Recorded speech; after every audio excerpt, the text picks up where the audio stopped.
이스라엘이 메시아를 거부했다고 해서 하나님의 약속이 폐하여진 것은 아닙니다. 육적인 이스라엘이 그 약속에서 제외되긴 했지만 하나님께서는 영적인 이스라엘에게 이스라엘을 통하여서 이 약속을 성취하게 하십니다. 그래서 바울은 이스라엘이라고 해서 다 이스라엘이 아니라 영적인 자녀만이 참 이스라엘이라고 가르쳤습니다. 바울은 이를 입증하기 위해서 육신의 자녀인 이스마엘 대신에 약속의 자녀인 이삭을 택하셨고, 태어나지도 아니하고 선악을 행하기에 분별할 수 없었던 그 시기에 형 에서 대신에 동생 야곱을 택하셨을 때 하나님은 야곱은 사랑하시고 에서는 미워했다는 사실로 이것을 언급했습니다. 다시 말하면 하나님의 택하심은 사람의 행위나 인간의 수단이나 혈통에 근거하지 아니하고 온전히 부르시는 하나님에 의해서 이루어진다는 사실을 증거했습니다. 이러한 하나님의 말씀을 들었던 일부 유대인들, 그 외에 반발을 갖고 있었던 자들이 바울의 가르침에 대해서 여러 가지 반문으로 의문을 제기합니다. 아니 바울 선생님, 우리한테는 전혀 근거가 없으며 하나님의 선택에만 근거를 두다니 하나님은 공의롭지 못합니다. 누가 믿어서 구원을 받을지, 누가 믿지 않아서 잃어버릴지를 하나님이 결정하신다는 것은 불공평하지 않습니까? 그러니까 무조건적인 선택, 즉 사람이 태어나지도 아니하고 선악을 행하기도 전에 하나님께서 그의 주권적인 뜻으로 구원할 사람을 택하셨다는 바울의 가르침에 대해서 반론을 제기하고 있습니다. 이러한 제기되는 질문 앞에 바울은 다시 반문합니다. 그런즉 우리가 무슨 말을 하리요? 하나님께 불의하느냐? 반문하면서 이들이 갖고 있었던 의문에 대한 이 논증을 이제부터 시작합니다.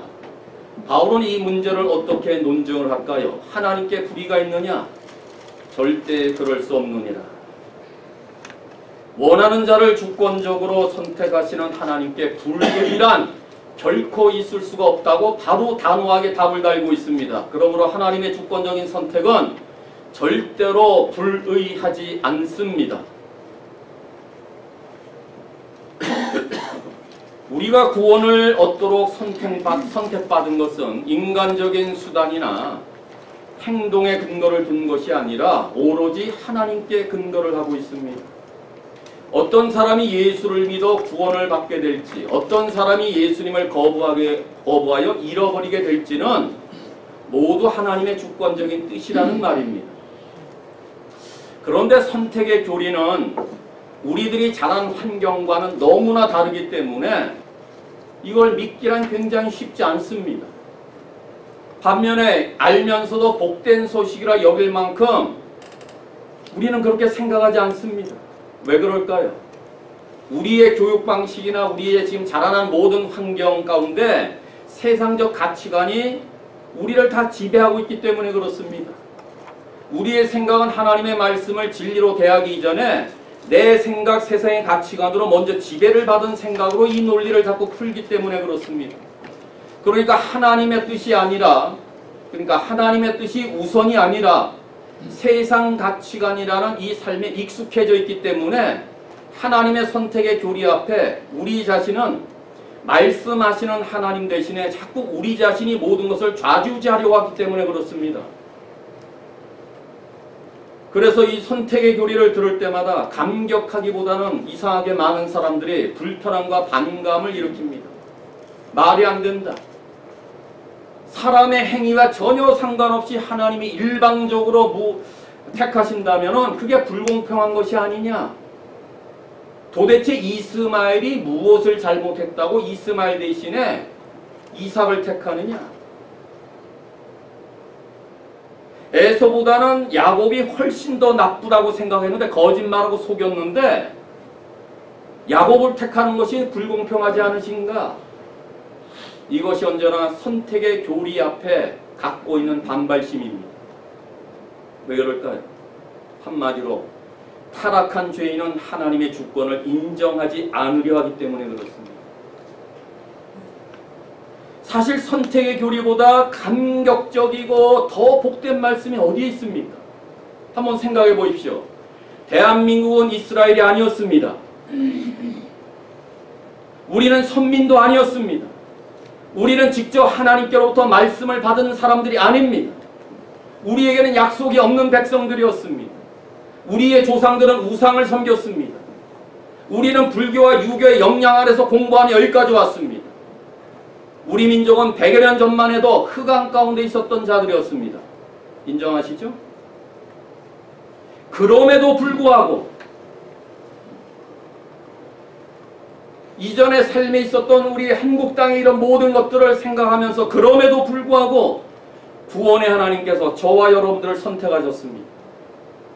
우리를 예수 믿게 하셨습니다. 약속의 자녀로 아브라함 자손으로 불러주셨습니다.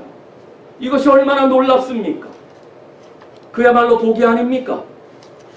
우리 중에 선택받을 만한 자격을 가진 자가 있었습니까? 우리는 다 야곱과 같이 사기꾼이여 거짓말장이었습니다.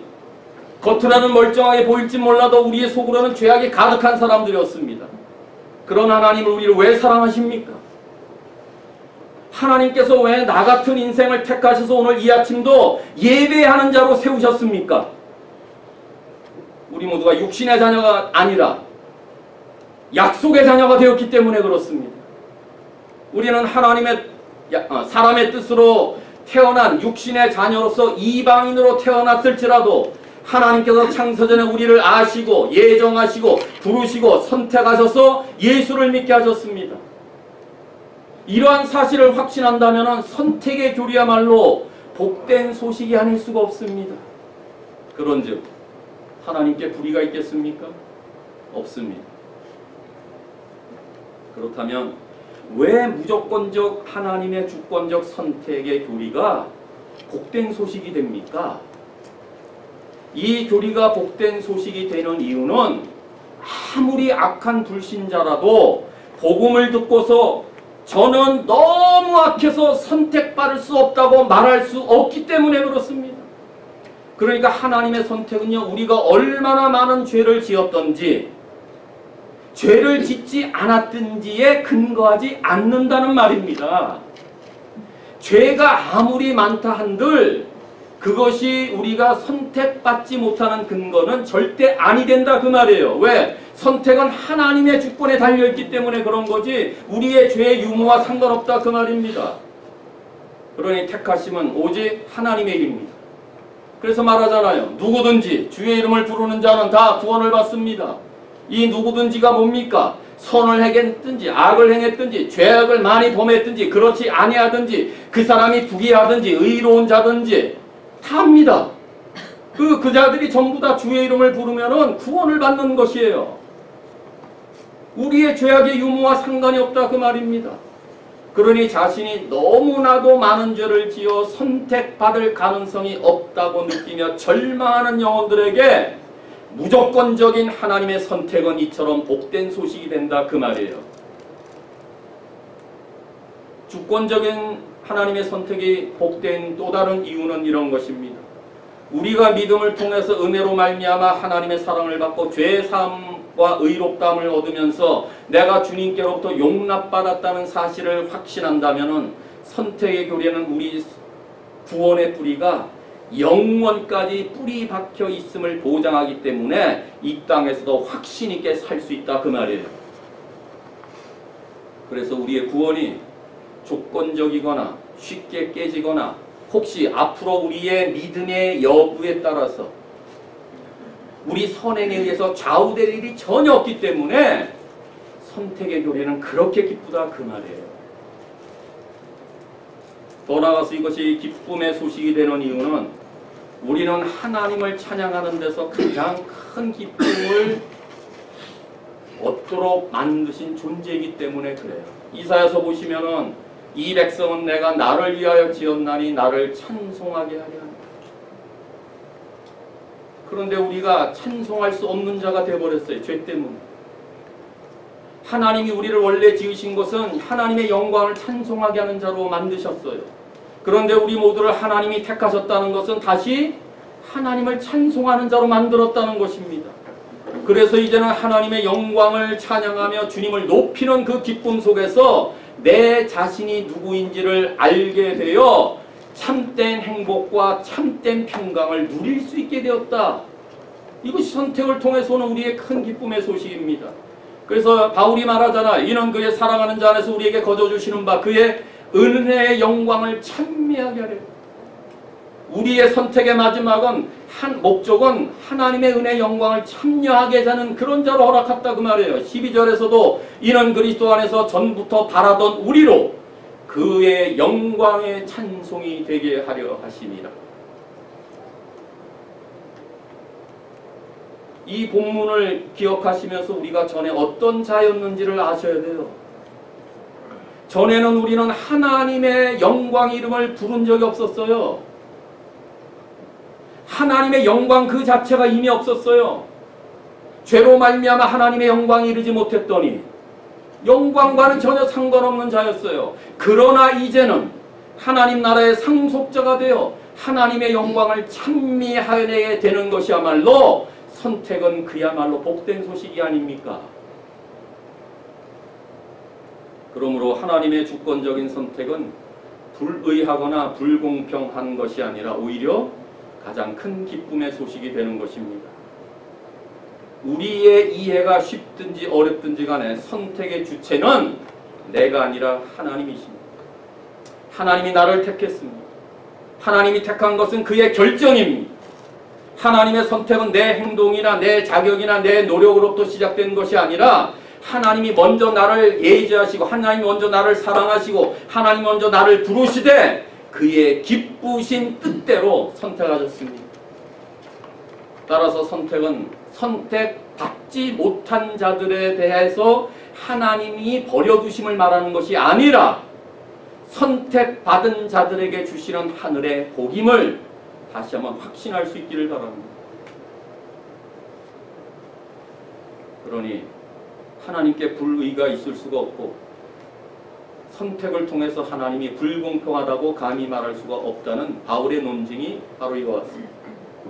그러므로 하나님 나라의 상속자로 삼아주신 이 놀라운 복된 소식의 비밀을 오늘 이 아침도 깨닫게 되었다면 이후로는 나를 선택하신 그 하나님께 감사 감격하여 영광의 그 이름을 찬송하면서 이 구원의 비밀을 담대히 전하는 복음의 전령으로 살 수 있기를 바랍니다.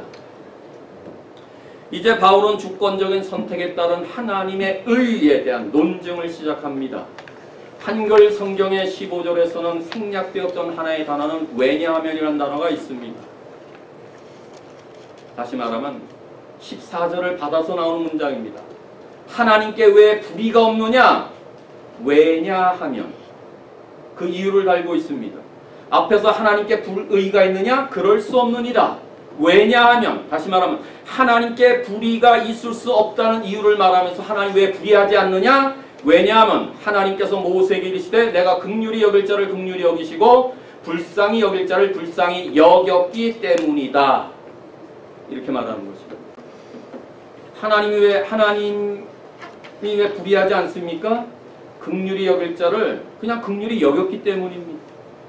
바울은 이 15절의 구절을 출애굽기 33장 19절을 인용하면서 논의의 초점을 지금까지는 족장들의 얘기로 끌고 들어왔지만 이제부터는 모세와 바로 왕의 시대로 옮겨갑니다. 여기서 이제 말하고자 하는 중심의 논제는 하나님이 택하신 사람들을 공의가 아닌 긍휼로 대하신다는 것을 말하기 위해서입니다. 그렇다고 해서 하나님의 긍휼은 공의를 부정하지 않습니다. 대신 공의 대신에 하나님의 긍휼이 사람들을 선택했다는 논리로 주장하고자 이 본문을 택합니다. 자, 이 부분을 이해하기 위해서는 출애굽기 32장과 33장을 살펴봐야 됩니다. 이스라엘 백성들을 애굽으로부터 구원해 주신 하나님께서는 모세에게 백성들에게 하나님의 백성들이 어떻게 살아야 될지에 대한 법을 주시기 위해서 시내산으로 부릅니다. 시내산에 올랐습니다. 시내산에 올랐던 모세를 기다리지 못해서 40일여일 동안 있을 때 산 아래에 있었던 백성들은 모세가 더디게 내려오게 되자 그들은 산 아래 백성들은 어떻게 합니까? 금송아지 신상을 만들어 놓고 이것이 우리를 애굽 땅에서 인도해낸 우리의 신이다 하면서 그 금송아지 앞에서 예배를 하며 기뻐 뛰고 날뛰어 방지하게 뛰었다고 가르치고 있습니다. 이를 이미 하나님께서 보고 아셨습니다. 그러자 하나님이 모세에게 목이 뻣뻣한 백성에게 진노하여 내가 그들을 진멸하겠다 분노하셨습니다. 이 말씀에 어이가 없다는 듯이 이 말씀을 듣고 산 아래에 내려와갔던 모세가 정말 말씀하신 그대로 이 산 아래에서 그런 광경을 목도하고 있었으니 얼마나 화가 났을까요? 그러자 하나님께로부터 받은 두 돌판을 던져버려서 깨뜨려버렸습니다. 그러면서 모세는 간절하게 부르짖습니다. 하나님, 그들의 죄를 사하여 주시옵소서. 내가 여호와 하나님의 책에 기록된 책에서 내 이름이 제하여질지라도 제발 나의 백성을 용서하여 주시옵소서 부르짖고 있었습니다. 그러자 하나님께서 모세의 기도를 응답하셨습니다. 그래서 진노를 멈췄습니다. 이것을 확인하고자 모세는 내가 정말 주의 목전에서 은총을 입은 자라면은 주님 저에게 영광을 보여주시옵소서 18절에 이 말을 했습니다. 주님 주의 영광을 내게 보이소서. 여기에 대한 응답이 오늘 본문 15절에서 인용한 출애굽기 33장 19절입니다.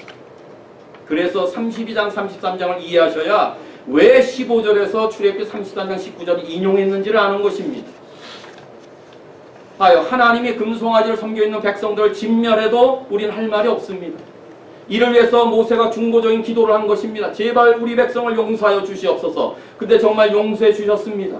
이 사실에 대해서 정말 은총을 입었다면 그 하나님의 영광의 표를 저에게 보여주시옵소서. 그러자 19절에 이렇게 말씀합니다. 은혜 베풀 자에게 은혜를 베풀고 나는 긍휼히 여길 자에게 긍휼을 베푸느니라. 이 말씀을 오늘 본문 15절에서 바울이 인용하고 있습니다. 이 본문을 잘못 이해하시면은 하나님의 말씀은 마치 변덕스러운 독재자의 말처럼 들립니다. 아니 언제는 진노할 때고 언제고 지금은 또 은혜와 긍휼을 베풀어? 그런 말이 아닙니다. 여기서 말하고자 하는 그 메시지는 하나님의 성품인 긍휼을 말하기 위해서입니다. 이 본문에서는 하나님의 공의보다 공의로 자기 백성의 죄를 다스리시는 하나님이 아니라 긍휼로 자기 백성을 택하시는 그 긍휼을 말하기 위해서입니다. 긍휼이라는 단어가 무슨 뜻입니까? 죄로 말미암아 진노를 받아 마땅했던 사람들에게 그 진노를 멈추는 것이 긍휼이라는 단어입니다.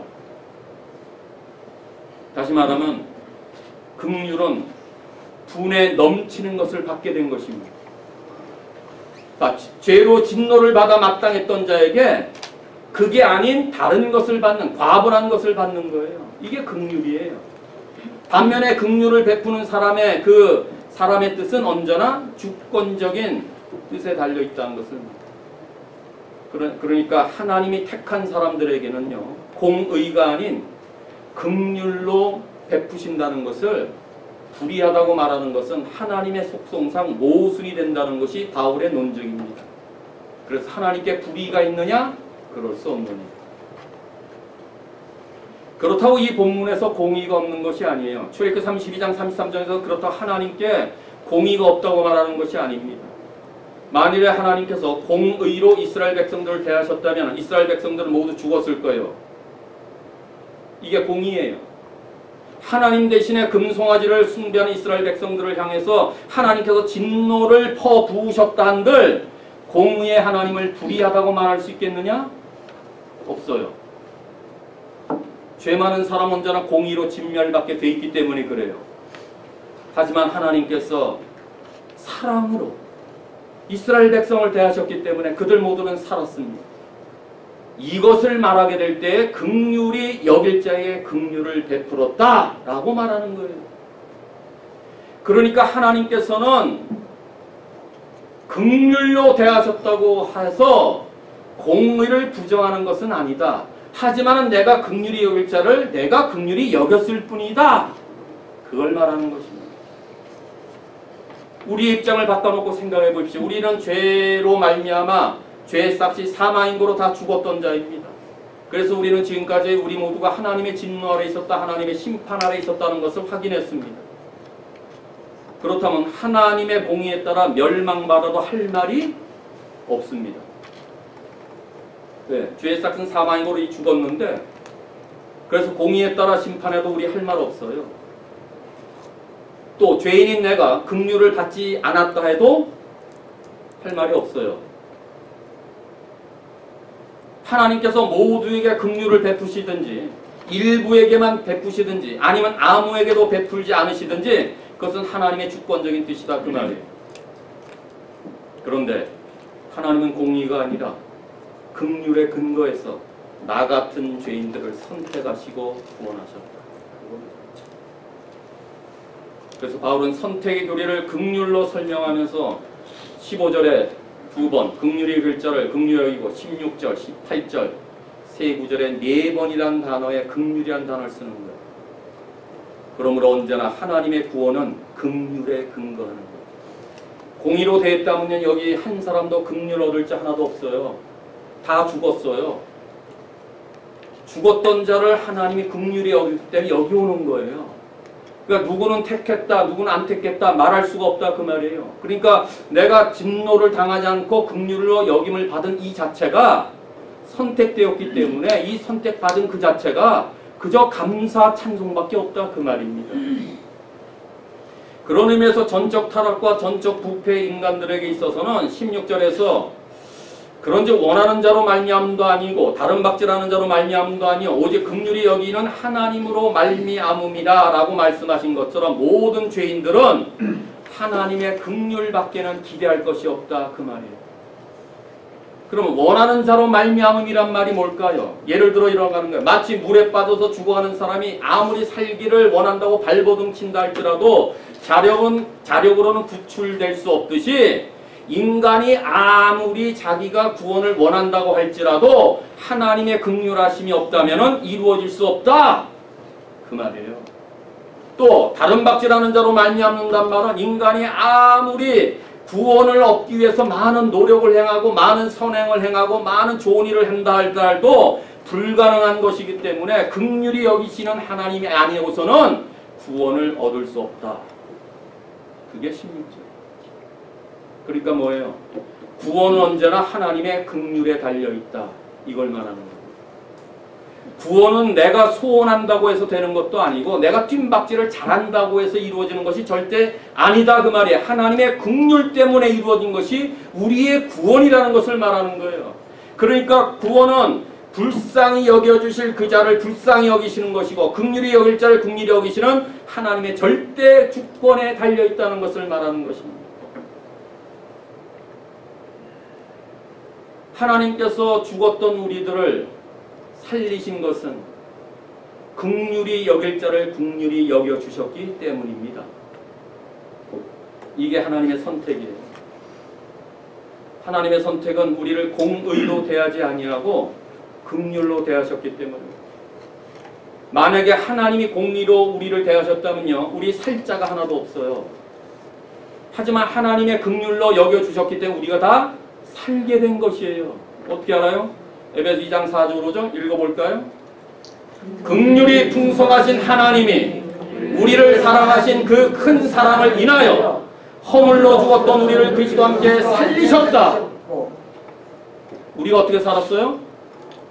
긍휼에 풍성하신 하나님이 우리가 살게 된 것은 하나님의 공의가 아니라 긍휼이다 그 말을 말하는 거예요. 하나님이 죄로 말미암아 죽었던 우리가 공의로 그 해결을 했다면 우린 전부 다 지옥불이에요. 그런데 하나님 우리를 긍휼이 풍성한 그 하나님이 우리를 그렇게 대하셨기 때문에 우리 모두가 그리스도와 함께 살았다 그 말을 말하는 것입니다. 멸망받아 마땅한 이들 중에서 얼마를 긍휼히 여기시고 얼마를 그대로 내버렸다 하신들 하나님께 불의가 있겠습니까? 죄로 인해 죽었던 내가 구원받도록 선택하신 이를 보고 이건 불공평하다, 하나님 불의하다 이렇게 말할 수 있겠습니까? 그래서 바울은 그럴 수 없느니라의 논쟁을 두 번째에서 이렇게 다루고 있는 것입니다. 이미 우리는 죄와 허물로 다 죽었던 사람들입니다. 그런데 어떻게 되어 있어요? 구원을 받았어요. 이게 뭐예요? 은혜예요. 이게 자비예요. 이게 하나님의 긍휼이에요. 이게 하늘의 복이에요. 따라서 남은 날은 긍휼히 여기는 자에게 긍휼히 여김을 받는 복이 있음을 깨닫고 긍휼의 하나님을 증거하면서 복음의 빛을 발하는 평생이 될 수 있기를 바랍니다.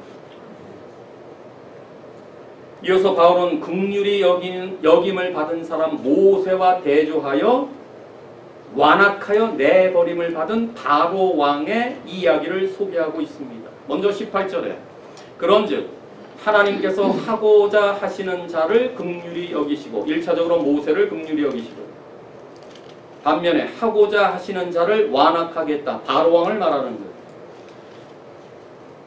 이 말씀이 보여주듯이 하나님의 주권적인 선택은 모세와 연관된 역사 속에서 증거되고 있음을 이제 역사의 사실로 입증하려고 하는 것입니다. 다시 말하면 이 본문을 통해 17절과 18절을 통해서 하나님의 선택은 긍휼을 부정하지 않는다의 예로 모세와 바로왕의 이야기를 말하고 있습니다. 그래서 하나님의 절대 주권이 인간의 책임과 어떤 연관이 있는지에 대해서 모세, 특별히 바로왕의 예를 들어서 하고자 하시는 자를 완악하게 하시는 하나님을 증거하기 위해서 출애굽기 이야기로 넘어갑니다.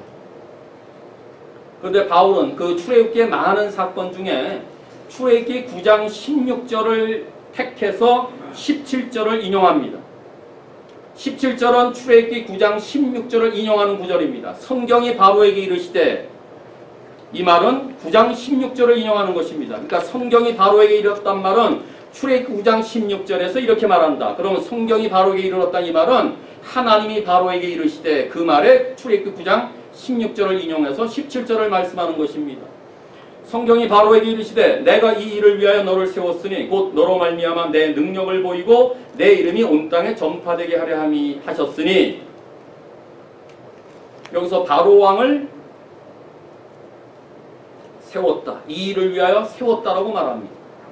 그러니까 바로를 특정한 목적을 위해서 역사의 무대 위에 올려놓으셨다는 의미입니다.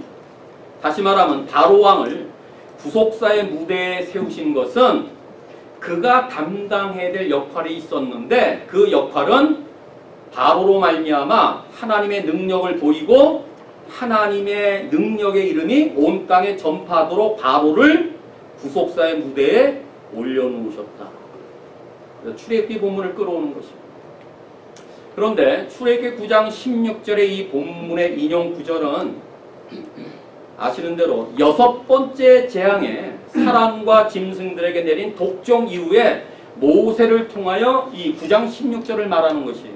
그러니까 6번째 재앙이 끝난 다음에 9장 16절을 말합니다. 그런데 9장 16절을 이해하기 위해서는 이 말씀 이전에 9장 15절에 이렇게 되어 있어요. 내가 손을 펴사 돌림병으로 너와 내 백성을 쳤더라면, 6번째 재앙이에요.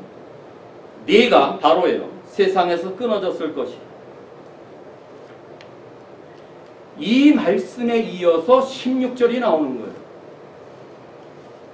6번째 재앙을 내리신 다음에 하나님께서 내가 내 이 재앙으로 쳤더라면 너도 이미 죽었어야 맞다, 그 말이에요. 그런데 16절에 내가 너를 세운 것은 바로 너로 하여금 내 이름과 내 능력을 세상에 전파하기 위해 세웠다, 그 말입니다. 그럼 뭘까요? 하나님께서 10개의 재앙을 다 내리셔야만 바로왕이 굴복하는 거 아니에요. 하나님이 전능하신데 첫 번째 재앙으로 그를 없애버려서 된다, 그 말이에요. 그럼에도 불구하고 하나님께서 능력을 나타내시기를 원하셨으면은 진멸하려는 바로왕을 아직도 인내하며 참고 기다리고 계신다, 그 말이에요. 왜? 하나님의 뜻이 이루어질 수 있도록 바로를 아직도 살려주시는 것입니다. 그럼 이 말의 암시는 뭘까요? 하나님께서 바로 왕도 긍휼히 여기고자 하셨던 그 말이에요. 그런데 바로는 처음부터 하나님의 뜻을 완강하게 거부하고 있습니다. 모세가 하나님께로부터 받은 내 민족을 보내달라, Let my people go 하면서 바로 왕 앞에 섰을 때에 바로가 뭐라고 말했어요? 하나님이 누구냐? 이스라엘 하나님이 누구길래 나한테 와서 너희를 빼달라고 하느냐? 나는 여호와를 알지 못한다. 이게 그의 첫 번째 대답이었어요. 그러자 10가지의 재앙이 내려지게 됩니다. 봐요. 바로는 처음부터 완강하게 거부했다는 사실을 기억하셔야 돼요. 그러면서도 첫 번째, 두 번째, 세 번째, 네 번째, 오늘 보면 여섯 번째 재앙이 내려지면서까지도 바로왕을 아직도 살려두고 있었어요. 왜요? 그를 통해서 하나님의 능력이 나타내도록 그를 세우셨기 때문이에요. 그럼 역으로 말해서 이런 재앙 가운데서도 하나님 일방적으로 죄악된 애국을 심판하려 하는 목적이 아니라 심판 중에서도 긍휼히 여길 자를 긍휼히 여길 것을 말하는 거예요. 그런 의미에서 선택은 긍휼을 부정하지 않는 거예요. 그런데 10가지 재앙이 내려가면서 출애굽의 본문들은 이 두 가지의 내용으로 이렇게 다루고 있어요. 먼저는 하나님께서 바로의 마음을 완악하게 하셨다. 여러 구절들이 그렇게 말해요. 반면에 또 하나는 스스로 바로가 그 스스로 자기의 마음을 완악하게 했다. 이렇게 표현하고 있습니다. 두 본문을 합치면 이런 것입니다. 바로가 완악하게 된 이유는 바로 자신이 하나님이 누구냐? 첫 번째 재앙을 내릴 때 바로의 술객들도 똑같이 했어요. 나도 할 수 있다.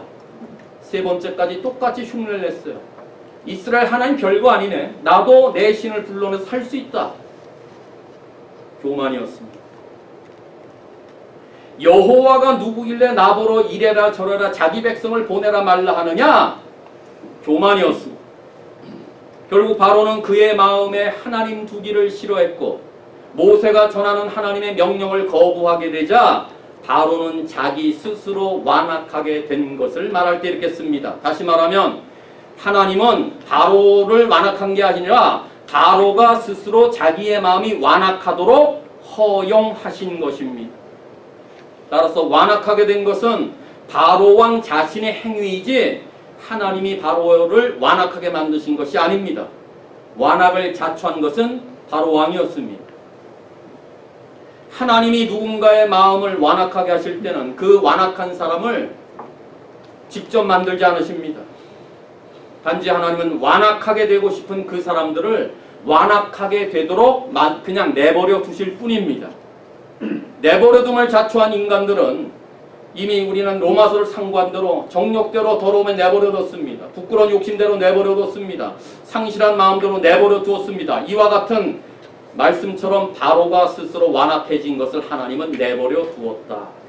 이렇게 쓰는 것입니다. 자, 10가지 재앙을 내리면서 바로는 스스로 완악했지만요. 10가지 재앙의 와중에서도 하나님은 바로의 생명을 거두지 않았습니다. 뭘까요? 긍휼히 여길 자를 한번 긍휼히 여겨보시고자 하나님의 마음이 그에게 있었습니다. 완악하게 되지 않았다면 하고자 하는 자를 긍휼히 여긴 쪽에 들어왔을 것입니다. 근데 10번의 재앙이 떨어지면서도 긍휼히 여기시는 하나님을 그는 거부한 것입니다. 그래서 하고자 하는 자를 완악하게 한 자로 바뀌어버린 것입니다. 그러니까 정말 그 마음이 완악하지 않았다면 아마도 10가지 재앙은 내려지지 않았을 것입니다. 아마도 긍휼을 받았을지도 모릅니다. 그럼에도 바로의 완악함으로 인하여 그 땅에만 10가지 재앙들을 통해서 오히려 하나님의 크신 능력과 위대하신 여호와 이름이 온 땅에 전파되는 계기가 되었습니다. 출애굽을 함으로 홍해를 건너는 사건, 40년의 광야에 있었던 하나님의 인도하심의 사건이 가나안 땅의 모든 민족이 이를 알고 벌벌 떨고 두려워했다는 것은 바로 바로가 하나님의 목적대로 세워졌대 하나님의 크신 능력과 여호와의 크신 이름이 전파되는 것으로 인해서 그의 목적을 달성한 것을 말하고 긍휼히 여길 만한 기회가 있었음에도 불구하고 그가 끝까지 그 마음이 스스로 완악하게 되어서 하나님이 하고자 하신 자를 완악하게 한 대표자로 떠오르게 된 것입니다. 그럼 이제 입장을 바꿔놓고 이스라엘 민족은 어땠을까요? 애굽의 노예였습니다. 자력으로는 구원받을 여지가 전혀 없었습니다. 430년 동안. 그렇죠. 모세가 등장하기 전까지 그들은 430년 동안 자력으로 구원받을 전혀 소망이 없었어요. 그런데 어떻게 했어요? 하나님께서 하고자 하시는 자, 곧 이스라엘과 모세를 긍휼히 여겨주심으로 그들 모두가 구원을 받았습니다. 그걸 말하는 거예요. 지금 하나님이 하고자 하시는 자를 긍휼한 거예요. 이스라엘은 자체적으로 구원받을 수가 없었어요. 근데 하나님이 그냥 긍휼히 여겨주신 그것 때문에 구원받았던 거예요. 한편 이를 깨닫지 못하고 완강하게 거부한 바로왕은 하나님께서 하고자 하는 자를 완악하게 한 자로 돼버린 것을 말합니다. 그럼 바울이 이 논증을 통해서 말하고자 하는 의미가 무엇일까요? 뭘 말하기 위해서 모세 시대의 사건을 들먹일까요? 우리하고는 전혀 지금 이해가 되지 않는 이야기인데, 구약의 모세와 이스라엘 백성이 지금 당시에도 그렇고 지금도 그리스도를 믿는 모든 사람들과 함께 유대인의 남은 자들의 지위, 즉 하고자 하시는 자를 긍휼히 여기는 자로 대표하는 자리고, 반면에 바로의 완악함은 뭘 말할까요? 당시에 유대인들의 다수를 차지하고 있는 완악한 자들의 지위나 혹은 지금도 하나님의 선택을 부인하고 지금도 하나님의 긍휼을 부인하는 유대의 그 일부의 완악한 자들의 모습을 말하기 위해서 본문을 끌어오는 것입니다. 바로왕은 자기 자신의 힘을 의지하고 스스로 완악하게 되어 내버려둠을 당했듯이 지금도 메시아를 거부하는 유대인들의 완악함이 이와 같다고 말하는 것입니다. 그러니까 완악한 저들에게도 하나님의 긍휼이 있다고 했을 때 하나님의 선택에는 긍휼을 부정하는 거 아니에요. 긍휼로 선택하는 걸 말합니다. 그러니까 그때나 지금이나 하나님의 주권은 동일하게 나타나는데 선택과 버려둠 둘 다 전적으로 하나님의 주권적인 뜻에 의해서 이루어지는 것임을 이렇게 말하는 것입니다. 그래서 하나님께서 하고자 하는 자를 긍휼히 여기시고 하나님께서 하고자 하는 자를 완악하게 하신다. 이처럼 하나님의 선택은 긍휼을 부정하지 않습니다. 그런즉 하나님께 불의하십니까? 바로왕이 처음부터 그냥 내리쳤습니까? 아니에요. 긍휼을 주길 원하셨던 마음이 그 안에 있어요. 근데 그가 스스로 완악하게 되므로 이 긍휼을 버렸어요. 사람의 몫에서. 그럼 하나님이 우리를 긍휼히 여기시는 것이 잘못입니까? 하나님께서 죽은 사람을 살리시는 것이 불공평하십니까? 그렇지 않습니다. 하나님은 불합리하지도 불공평하지도 않습니다. 누가 불공평하고 불의합니까? 우리가 불공평하고 우리가 불의합니다. 불합리적인 우리가, 불의한 우리가 의로우신 하나님을 봤을 때 자꾸 불의하고 불공평하다고 말할 뿐입니다. 죄로 타락한 모습이 있기 때문에 그렇습니다.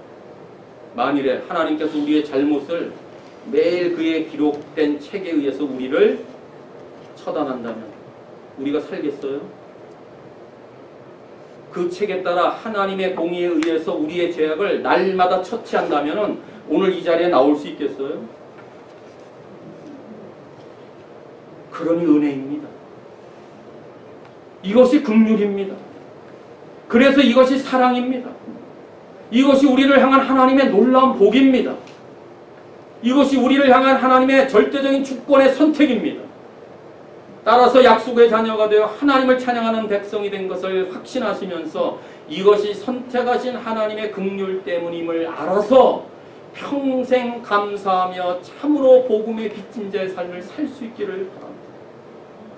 사랑하는 성도 여러분, 완악한 세상에서 우리 모두가 죽어 마땅한 죄인임을 알고 그래서 우리 모두는 주님의 긍휼을 바라게 된 것이야말로 참으로 하나님의 크신 은혜가 아닐 수가 없습니다. 이처럼 인간의 구원은 전적으로 하나님의 주권에 속한 것임을 반드시 알아야 됩니다. 그러니 하나님의 선택 앞에서 어떤 불평이나 비난이나 반발은 있을 수가 없습니다. 우리 모두가 그리스도의 놀라운 은혜로 말미암아 믿음을 얻고 의롭다함을 받고 성령의 역사심 속에서 지금도 하나님의 영광의 이름을 찬미하는 백성이 된 것을 참으로 기뻐하십니까? 이 모든 것이 선택받은 자들을 공의로 대하지 아니하고 긍휼로 대하신 하나님의 절대적인 주권을 정말 인정하십니까? 나를 향하신 하나님의 선택을 생각하면 생각할수록 나 같은 자를 하나님이 택하신 것을 날마다 묵상하면 묵상할수록 하나님 어찌 나 같은 죄인을 구원해 주셨습니까? 왜 나를 선택하여 하나님의 약속의 자녀로 오늘도 삼아 주셨습니까? 나 같은 자격 없는 자를 어찌 긍휼히 여겨 주셨습니까? 이런 가슴 벅참으로 인하여서 날마다 하나님을 바라보며 그 하늘의 하나님을 앙망하며 살아야 되지 않겠습니까? 따라서 남은 날은 긍휼로 나를 택하여 주신 하나님의 영광을 찬송하며 이전보다 내 구주 예수를 더욱더 사랑하며 이전보다 우리 하늘의 하나님을 더 경외하며 그 하나님의 은혜와 긍휼을 아직도 모르는 내 주변에 있는 사람들의 하나님의 참사랑을 나누어주는 일에 헌신하는 신실한 교회 모든 믿음의 지체들이 될 수 있도록 주님의 이름으로 축원합니다.